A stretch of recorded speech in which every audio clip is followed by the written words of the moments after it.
ನಮಸ್ತೆ ವೀಕ್ಷಕರೇ, ಶಾಂತಿ ಕಿಚನಿಗೆ ಸ್ವಾಗತ. ಇವತ್ತು ನಾನು ನೀರುಳ್ಳಿ ಬಜೆ ಮಾಡ್ತಾ ಇದ್ದೇನೆ. ತುಂಬ ಮಳೆ ಬರ್ತಾ ಉಂಟು ಹೊರಗಡೆ. ನೀರುಳ್ಳಿ ಬಜೆ ಒಳ್ಳೆಯದಾಗ್ತದೆ ತಿನ್ನಲಿಕ್ಕೆ, ಈಸಿ ಮಾಡಲಿಕ್ಕೆ. ಎಲ್ಲರೂ ಮಾಡ್ತಾರೆ ಇದನ್ನು ಹೆಚ್ಚಾಗಿ.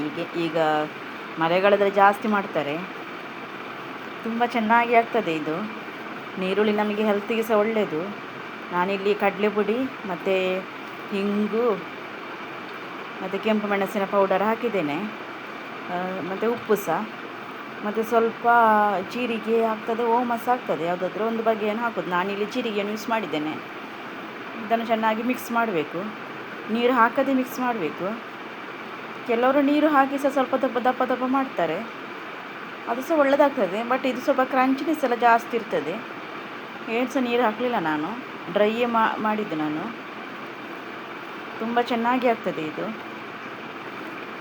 ತುಂಬ ಬೇಗ ಆಗುವ ತಿಂಡಿ. ಸ್ವಲ್ಪ ನೀರುಳ್ಳಿ ಎಲ್ಲ ಸ್ವಲ್ಪ ಜಾಸ್ತಿ ಕಟ್ ಮಾಡುವಾಗ ಲೇಟ್ ಆಗ್ತದೆ ಇದ್ದರೆ. ಈ ಥರ ನೈಫಲ್ಲಿ ಸಹ ಕೆಲವರು ತೆಳು ಕಟ್ ಮಾಡ್ತಾರೆ. ನನ್ನ ಹತ್ರ ಅದು ಕಟ್ಟಿಂಗ್ ಇದಿತ್ತು, ಅದರಲ್ಲಿ ಮಾಡಿದ್ದೆ ನಾನು. ಇಲ್ಲಿ ಎಣ್ಣೆ ಕಾಯಿಸ್ಲಿಕ್ಕೆ ಇಟ್ಟಿದ್ದೇನೆ. ಕಬ್ಬಿಣದ ಕಾವಲಿಯನ್ನು ಯೂಸ್ ಮಾಡಿದ್ದೇನೆ. ತೆಂಗಿನ ಎಣ್ಣೆಯನ್ನು ಸಹ ಯೂಸ್ ಮಾಡ್ತಾ ಇದ್ದೇನೆ. ಕಬ್ಬಿಣದ ಕಾವಲಿ ಅಷ್ಟು ಒಂದು ಸಲ ಬಿಸಿ ಆದರೆ ತುಂಬ ಎಣ್ಣೆ ಸಹ ಇಳ್ಕೊಳ್ಳೋದಿಲ್ಲ ಅದು. ಮತ್ತು ಹೀಟ್ ಹಾಗೇ ಇರ್ತದೆ. ಫಸ್ಟಿಗೆ ಬಿಡುವಾಗ ಸ್ವಲ್ಪ ಸ್ಪೀಡ್ ಇಟ್ಕೊಳ್ಬೇಕು. ಮತ್ತು ಬಿಟ್ಟ ನಂತರ ಎಣ್ಣೆಗೆ ಅದು ಬಿಟ್ಟ ನಂತರ ಸ್ವಲ್ಪ ಕಾಯಿಸಲಿಕ್ಕೆ ಸಣ್ಣದು ಉರಿಯಲ್ಲಿ ಇಟ್ಕೊಳ್ಬೇಕು. ಒಳಗೆಲ್ಲ ಚೆಂದ ಕಾಯ್ತದೆ ಅದು. ಇದು ನಾನೀಗ ತೆಳು ಬಿಟ್ಟಿದ್ದೇನೆ.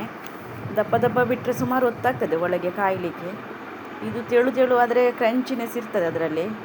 ತಿನ್ನಲಿಕ್ಕೆ ಒಳ್ಳೆಯದಾಗ್ತದೆ. ಇದರೊಟ್ಟಿಗೆ ಟೀ ಕಾಫಿ ಒಟ್ಟಿಗೆ ತುಂಬ ಒಳ್ಳೆಯದಾಗ್ತದೆ. ನೋಡಿ ವೀಕ್ಷಕರೇ, ನನ್ನ ವಿಡಿಯೋವನ್ನು ನೋಡಿ ಸಬ್ಸ್ಕ್ರೈಬ್ ಮಾಡಿ, ಎಲ್ಲರಿಗೂ ಶೇರ್ ಮಾಡಿ, ನನ್ನನ್ನು ಪ್ರೋತ್ಸಾಹಿಸಿ. ಯಾವಾಗಲೂ ವೀಡಿಯೋ ಹಾಕಲಿಕ್ಕೆಲ್ಲ ಆಗೋದಿಲ್ಲ, ಯಾಕಂದರೆ ನಾನು ಡ್ಯೂಟಿಯಲ್ಲಿ ಇರ್ತೇನೆ. ಟೈಮ್ ಸಿಕ್ಕಾಗ ನಾನು ಹಾಕ್ತೇನೆ ಕೆಲವೊಂದು ವೀಡಿಯೋ. ನನ್ನ ವೀಡಿಯೋ ನೋಡಿದ್ದಕ್ಕಾಗಿ ಧನ್ಯವಾದಗಳು ವೀಕ್ಷಕರೇ. ನೋಡಿ, ನಾನು ಇವತ್ತು ಟೀ ಮಾಡ್ತಾ ಇದ್ದೇನೆ. ಟೀ ಕಾಫಿಗೆಲ್ಲ ಒಳ್ಳೆಯದಾಗ್ತದೆ ಇದು, ಬಿಸಿ ಬಿಸಿ ಟೀ ಜೊತೆ. ಇದು ಆಗ್ತಾ ಬಂತು. ಸ್ವಲ್ಪ ಒಳ್ಳೆ ಬ್ರೌನ್ ಕಲರ್ ಬರುವಾಗ ಇದನ್ನು ತೆಗಿಬೇಕು.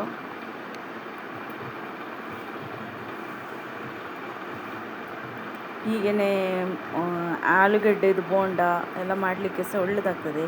ಮತ್ತು ಮೆಣಸು ಬಜ್ಜಿ, ಇದೆಲ್ಲ ಮಳೆಗಾಲದಲ್ಲಿದ್ದು ಒಳ್ಳೊಳ್ಳೆ ತಿಂಡಿಗಳು. ನೋಡಿ, ಇದು ರೆಡಿ ಆಗ್ತಾ ಬಂತು.